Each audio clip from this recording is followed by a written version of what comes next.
魔掌。哎呀呀呀呀！别抢！那这第三关不是拿错。信。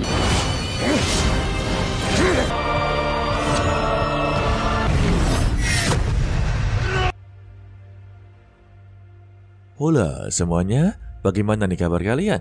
Semoga dalam keadaan baik-baik saja dan sehat selalu ya. Seperti biasa dan sesuai jadwal, kita akan melanjutkan Donghua dari Renegade Immortal ataupun Sheni. Sebelum itu kita review dulu untuk part sebelumnya ya guys. Masih di dalam gunung terlarang, Duan Wuji masih berhadapan dengan formasi larangan milik dari Wang Lin. Tetapi dia telah berhasil melewatinya, dan di sini Duan Wuji juga bertemu dengan Raja Iblis ke-6 yaitu Liu Yu, yang dia anggap kalau semua formasi larangan itu berasal darinya. Sehingga mereka berdua saling bertarung satu sama lain. Di dalam pertarungan tersebut mereka berdebat satu sama lain juga, yang memberikan hasil kalau semua ini bukanlah berasal dari Liu. Sehingga mereka berdua pun langsunglah menghentikan pertarungan tersebut dan mencoba menerobos ke tingkat ketiga ya. Walaupun terlihat begitu sulit, tetapi mereka telah berhasil. Dan mereka juga telah mengetahui semua ini perbuatan dari Wang Lin ya. Setelah mereka berhasil memasuki tingkat ketiga, kini Wang Lin sendirian di tingkat kedua ataupun gunung terlarang ya. Dan dia pun berlatih formasi larangan sebanyak mungkin. Dan dia pun akhirnya mendapati warisan dari Dewa Tusi. Dan dia juga berhasil memasuki tingkat ketiga. Dan di sana dia terkejut kalau tingkat ketiga ternyata luar angkasa yang sebelumnya dia tempati guys. Kalau begitu langsung saja kita meluncur. Wang Lin yang sudah berada di ruang angkasa, dia melihat sekeliling, merasakan dirinya ini masih memiliki esensi dari Dewa Tusi. Sedangkan untuk Sul Higao, dia merasa kalau dirinya ini akan mendapati masalah selanjutnya ya, di mana dia akan ditumbalkan dan juga disuruh untuk mengambil beberapa pengembara jiwa untuk dimakan.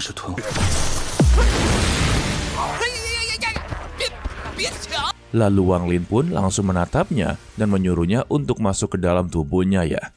Lalu juga dirinya pun melihat sekelilingnya dan merasakan tidak ada sama sekali orang yang di sini. Atau lebih tepatnya, tidak ada yang akan mengganggu Wang Lin di tingkat ketiga ini guys. Terlebih juga untuk ruang angkasa ini adalah tempat dia sebelumnya. Maka dia mengetahui semua medan pertempurannya. Dan dia mengatakan kalau di tingkat ketiga ini tidak akan ada yang bisa menghentikannya. Tanpa basa-basi, dia pun langsung mengeluarkan kekuatannya yang membuat pengembara jiwa langsung mengelilingi dirinya. Di mana Wang Lin langsung memerintahkan semua pengembara jiwa untuk menemukan siapapun selain dirinya. Dan juga kalau bisa untuk habisi mereka. Dan benar saja, tanpa membutuhkan waktu yang begitu lama, mereka telah menemukan Duan Wuji. Sehingga dirinya pun dikejar-kejar. Ya elah. Dalam keadaan yang begitu terluka parah, Duan Wuji tetap berjuang keras untuk menghindari pengembara jiwa di sana ya. Sayangnya, karena jumlahnya terlalu banyak, Duan Wuji mendapati serangan yang begitu telak. Tetapi dia masih mempunyai salah satu harta karun, yaitu pagoda ungu. Dan dia pun langsung menggunakannya untuk berlindung.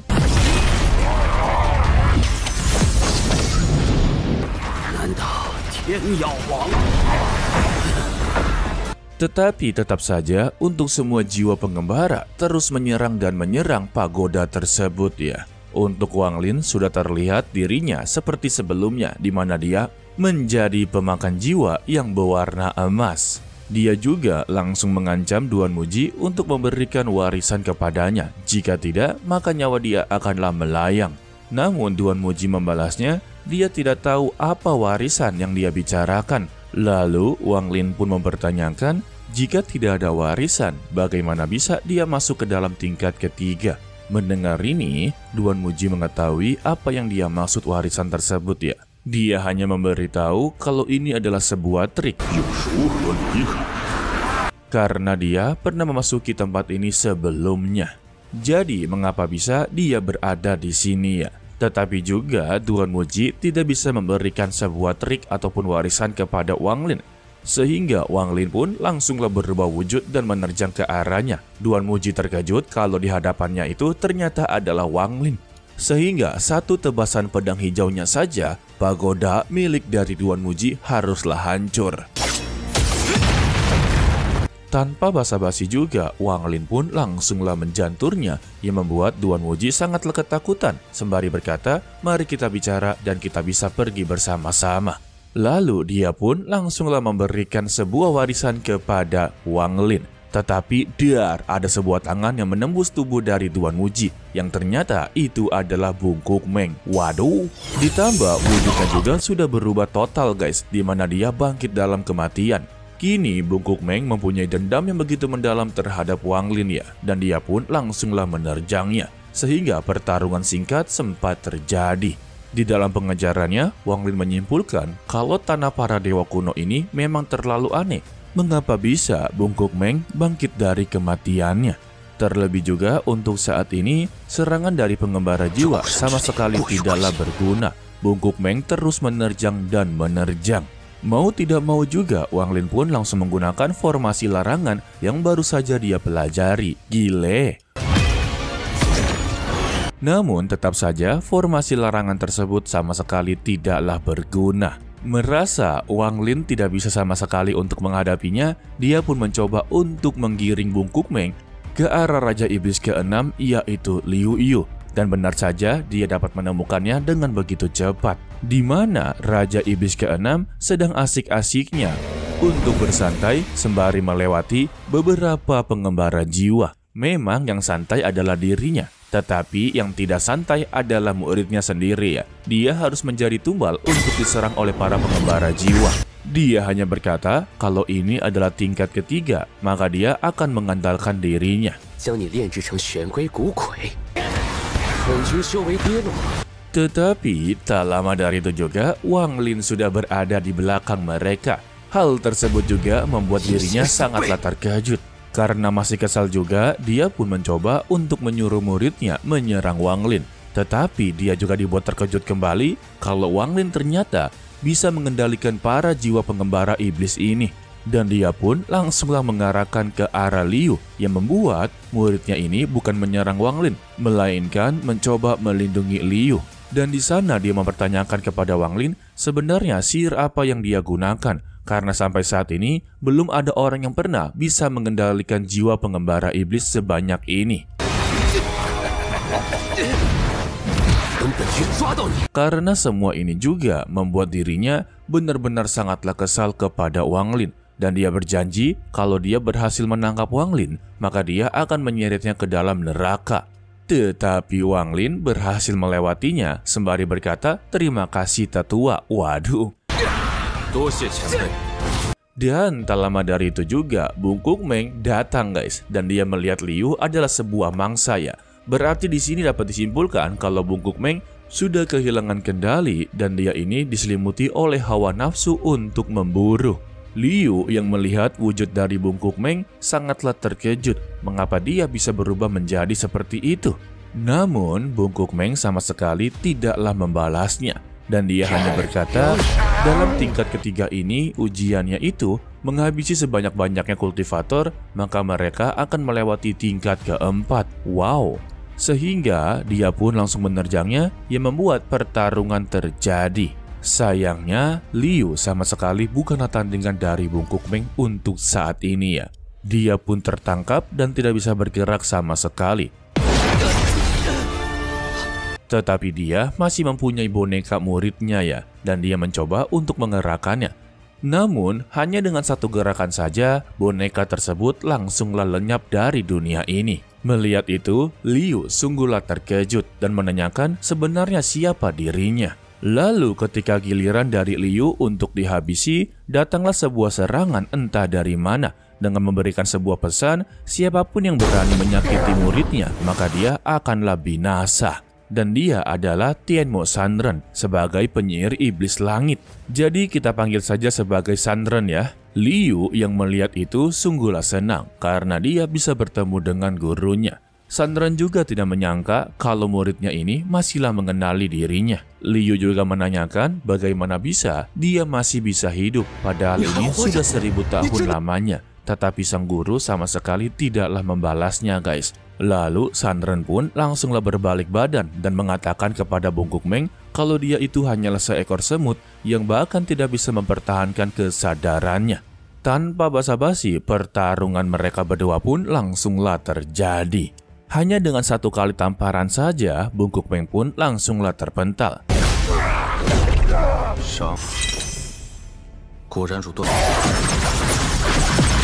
Sandren juga memberikan peringatan karena dia telah melukai anak buahnya, maka dia harus dipotong-potong dalam kehidupan. Waduh.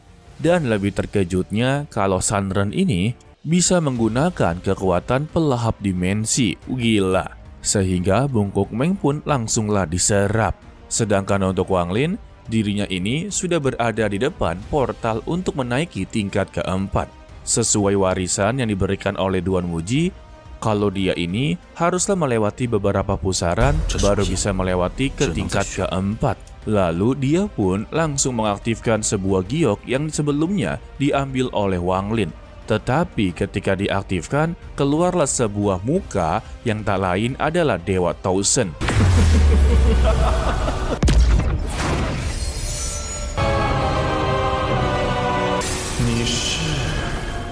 Dan dia mengatakan kalau dirinya ini sangatlah tertarik kepada Wang Lin karena dia ini adalah bersifat jiwa. Dan kita pun diperlihatkan Dewa Tausen yang sedang berada di lautan darah iblis.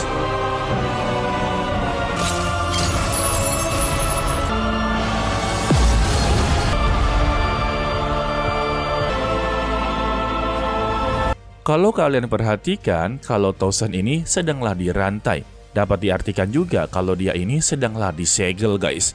Walaupun dirinya sedang disegel, tetapi dia masih memiliki anak buah yang bisa dia kendalikan untuk jarak jauh. Lalu semua anak buahnya pun langsunglah dikerahkan. Mimin kira anak buahnya cuma 3 kalau nggak 4 ya. Tetapi ini ratusan, guys, gila. Terlebih juga, jiwa-jiwa yang menjadi anak buah dari Dewa Tausen adalah orang-orang ataupun kultivator yang sebelumnya pernah memasuki tempat para dewa kuno tetapi gugur dalam pertarungan. Dan kini mereka mendapati tugas untuk memakan jiwa Wang Lin. Sedangkan untuk Wang Lin, dia lebih cepat daripada yang lainnya. Ternyata dia sudah bersembunyi di dalam mutiara surgawinya. Hal tersebut juga membuat dirinya sama sekali tidak diketahui ya. Tempat yang paling aman untuk bersembunyi. Sedangkan di luar, para jiwa iblis sedang mencari keberadaan dari Wang Lin ke sana kemari. Dan tak lama dari itu juga, Sandren telah datang yang langsung dipanggil sebagai guru. Waduh, ternyata juga dia adalah anak buahnya dari Dewa Tausen. Namun sepertinya kalau Sandren ini telah mendapati kesadarannya, tidak seperti yang lain. Semua para jiwa iblis juga mengeluh kepada Sandren karena mereka tidak menemukan jiwa dari Wang Lin ataupun menemukan jejak kultivasinya. Sandren pun meminta kepada mereka untuk bekerja lebih keras lagi. Jika Dewa Tausen marah besar, maka mereka tidak akan bisa menanggungnya. Wang Lin yang mendengar percakapan mereka sungguhlah terkejut dan juga menimbulkan sebuah pertanyaan. Bukankah dewa kuno itu sudahlah mati? Namun siapa yang dia maksud sebagai guru pertama? Lalu juga Sandren pun menyuruh Liu untuk keluar dari persembunyiannya. Di sini Liu langsung memberikan pertanyaan kepadanya. Apa yang sebenarnya terjadi selama dia tidak ada di sini? Sandren pun memberitahu kepada Liu sebetulnya tidak ada sama sekali harta karun di tanah dewa kuno ini. Karena pada awalnya ini hanyalah sebuah jebakan untuk mempermainkan para kultivator. Wah, Sandren pun langsung menceritakan apa yang sebenarnya terjadi selama dia telah meninggal dunia ya. Dan dia bangkit dari kematiannya dari lautan darah iblis yang membuat dirinya menjadi seperti ini juga. Selama dirinya bangkit kembali juga, dia telah belajar kebenaran tentang tanah para dewa kuno. Dan kita pun diceritakan tentang masa lalu dari Dewa Tausen. Dia dulu sebenarnya adalah seorang kultivator juga. Dia juga telah memasuki tanah dewa para kuno dan ingin mendapatkan salah satu harta yang berasal dari Dewa Tusi. Pertarungan mereka juga sangatlah begitu sengit. 图斯的附身传承， Dalam pertarungan tersebut juga, mereka berdua mendapati kerugian guys. Untuk Tausen berhasil melukai Dewa Tusi dengan begitu parah. Sedangkan untuk Tausen, dia malah disegel di lautan darah ilahi sendirian. Walaupun katanya dia disegel, tetapi dia tetap berjuang keras untuk keluar dari sana. Dan dia menjadi penguasa dari tanah dewa para kuno guys. Di mana semua rintangan yang mereka lalui dari tingkat pertama sampai sekarang ini adalah buatan dia sendiri. Dan juga dia telah menyebarkan semua berita tentang harta karun yang berada di dewa para kuno. Hal tersebut juga menarik banyak sekali kultivator yang datang untuk mengambil harta tersebut ya. Karena ya iming-imingnya harta para dewa kuno guys, dewa lo dewa. Tetapi sayangnya sampai saat ini juga belum ada yang bisa untuk mengambil harta tersebut. Ya karena cuma jebakan doang. 你为生死，本可以神石封印，不动波力。 Dan untuk para kultivator yang telah gugur di tanah para dewa kuno, mereka akan terlahir kembali di lautan darah iblis. Dan pastinya akan menjadi boneka dari Dewa Tausen. Jadi sudah terjawab ya guys, mengapa bisa Dewa Tausen memiliki banyak sekali bawahannya.